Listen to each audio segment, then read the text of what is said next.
বনলতা সেন, জীবনানন্দ দাশ।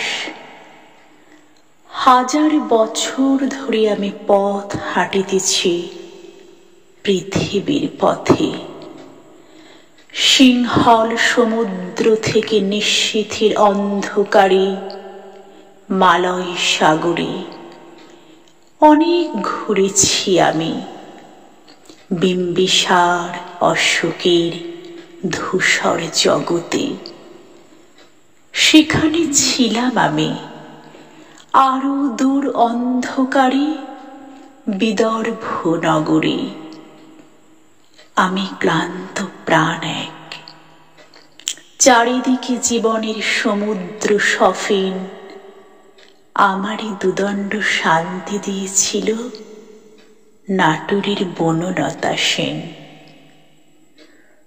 চুল তার কবেকার অন্ধকার বিদিশার নেশা, মুখ তার শ্রাবস্তির কারুকার্য। অতি দূর সমুদ্রের পর হাল ভেঙেছে নাবিক, হারাইছে দিশা। সবুজ ঘাসের দেশ যখন সে চোখে দেখে দারুচিনি দ্বীপের ভিতর, তেমনি দেখেছি তারে অন্ধকারে। বলেছে সে, এতদিন কোথায় ছিলেন? পাখির নীড়ের মতো চোখ তুলে নাটোরের বনলতা সেন। সমস্ত দিনের শেষে শিশিরের শব্দের মতন সন্ধ্যা আসে। ডানার রৌদ্রের গন্ধ মুছে ফেলে চিল।